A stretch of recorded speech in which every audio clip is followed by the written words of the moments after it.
Manuel Savignon, Manuel Savinon.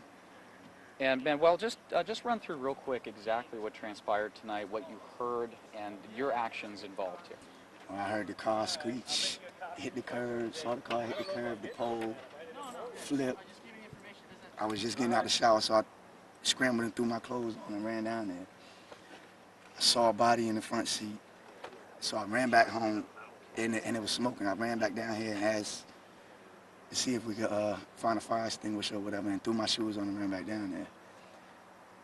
The guy that owns the place down there or whatever, he was around the car, and he opened the back door and said he saw a car seat, so he pulled the car seat out. Car seat was empty. So he went around the other side and opened the door and gave it a little more light. And that's when I heard the baby cry.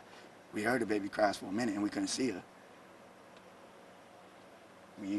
I just leaned in the car and saw, I was scared because it was smoking, but I leaned in the car, saw the baby, and I just instantly reached in and pulled her from the front seat. She was basically leaning on top of the driver. How old was the child that you guys pulled from? Probably a year or so. Male, female? Female. And what was her condition when you guys took her out? It was a miracle. She was in perfect condition. She had flew out the car seat and everything. I don't know, or crawled out or whatever. I don't know. But couldn't be nothing but God. That's how I feel. Like, really. I ran it because the first time I ran in the house, I prayed instantly. Like, I hope everybody's okay. But when I saw the baby, pulled her out, at first I checked to make sure she wasn't bleeding or whatever, and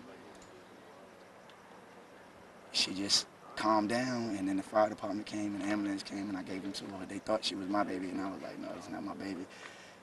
But I did what I would do if that was my baby. Of course. And can you tell me a little bit about the driver, the woman driver? I don't know. It looked like the car had a crush, and she wasn't responding at all.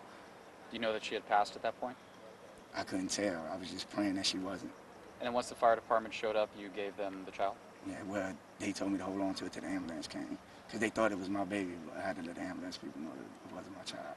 And Manuel, before the impact that you heard, did you hear other vehicles driving in the area? Did you hear multiple vehicles? Did it sound like they were racing, or was this just a single crash? It wasn't no racing going on. I heard screeching of the tires, but this road often gets wet at night, and the way it's curved, because it's a new pavement, sometimes a lot of cars come by here and the tires will screech. So I looked out the window. There's been a lot of accidents here.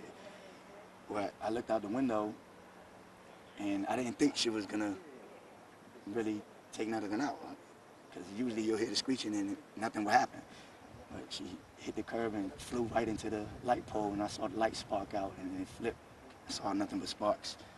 I just ran down there. Well, very heroic actions of you this morning.